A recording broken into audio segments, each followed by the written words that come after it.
Jean-Marie Villemain, condamné à 5 ans de prison, dont un avec sursis par les assises de la Côte d'Or pour le meurtre de Bernard Laroche. Il a fallu un peu moins de 4 heures pour que les 9 jurés répondent aux 3 questions. Oui à l'homicide volontaire, oui à la préméditation, oui aux circonstances atténuantes. En mettant Jean-Marie Villemain en prison, ça démontre l'innocence de Bernard. Et Jean-Marie Villemain peut retourner en prison, c'est pas ce qui rendra le père à mes enfants. La justice est digne. Même si Jean-Marie retourne en prison simplement pour peut-être quelques semaines ou quelques jours. Oui. Par le jeu des remises de peine, Jean-Marie Villemain, qui a déjà purgé 33 mois en préventive, pourrait sortir dans les semaines, voire dans les jours qui viennent. Nous allons faire en sorte que par cette demande de mise en liberté conditionnelle dont nous allons saisir le juge, il puisse effectivement retrouver ses enfants pour les fêtes de Noël. Nous allons tout au moins nous y employer. Jean-Marie et Christine, quand ils se sont rencontrés, ils se sont retrouvés dans la petite salle, ils sont tombés dans les bras l'un de l'autre.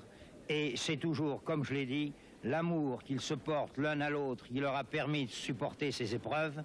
Mais maintenant, ils voient la fin du tunnel et l'espoir devant eux. C'est donc la fin du dossier Villemain. Reste l'affaire Grégory et la question principale. Qui a jeté ce petit garçon de 4 ans un jour d'octobre 84 dans la Vologne?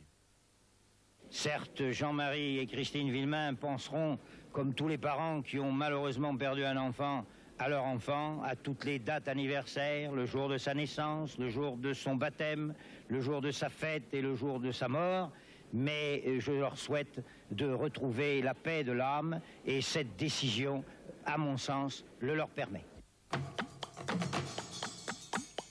Le drame du crash de l'Airbus A320 du Mont-Saint-Odile qui avait causé la mort de 87 personnes n'est toujours pas expliqué.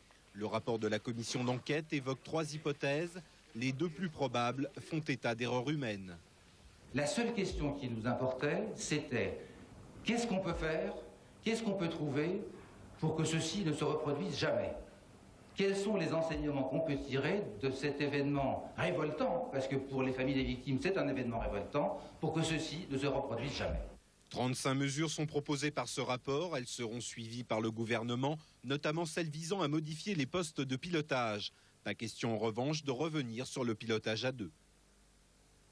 Ou bien on peut se passer des hommes, ou bien la machine peut se passer des hommes, et alors là, il n'y a rien à dire.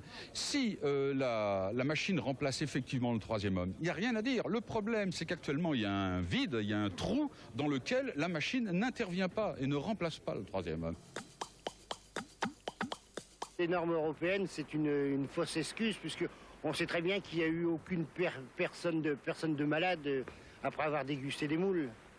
Attention, à partir du 1er janvier, la libre cueillette des moules sera interdite sur le littoral du Nord. Ce n'est pas forcément l'état de santé des coquillages qui est en cause, mais les normes européennes qui entrent en vigueur et qui sont plus restrictives que les normes françaises. En tout cas, dans le Nord, on n'apprécie pas. Dans la région, nous n'avons déjà pas de soleil. Je pense quand même qu'il est temps d'arrêter un petit peu le massacre. Parce que déjà, les moules font vivre un petit peu les chômeurs de la région. Parce qu'il faut quand même compter avec ces gens-là, qui font ça depuis à peu près des années, de génération en génération. Quand les gens sont pauvres et n'ont pas les moyens, eh bien, ils vont se nourrir avec les produits de la mer. Nous sommes arrivés dans une situation d'économie européenne entre la moule de l'Ouest, de la Manche Ouest et la moule hollandaise. Il faut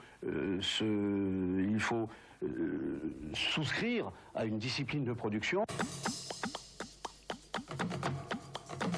Le meurtrier du petit Rachid, Karim Katefi, condamné à la réclusion criminelle à perpétuité avec 30 ans de sûreté par la cour d'assises de l'Isère.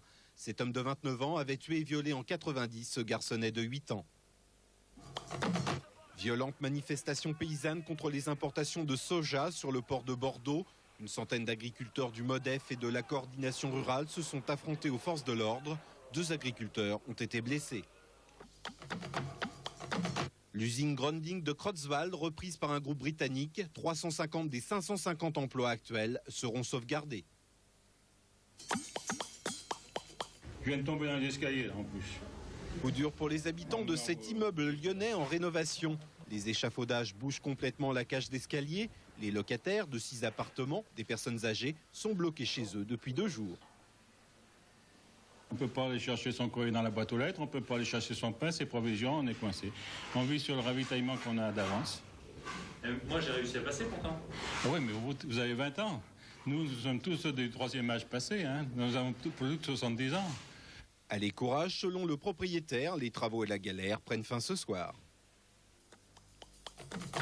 C'était sa dernière apparition en public. La princesse Diana, avec cette visite à une œuvre de charité de Londres, a tiré un trait sur la vie publique.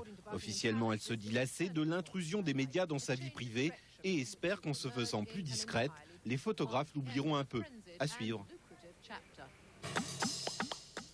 C'est nouveau et c'est une première en France. La première station-service qui ne sert que du gaz naturel. Ses clients, pour l'instant les véhicules municipaux et ceux d'EDF-GDF qui fonctionnent au gaz. En tout, 160 véhicules, 75% du parc national.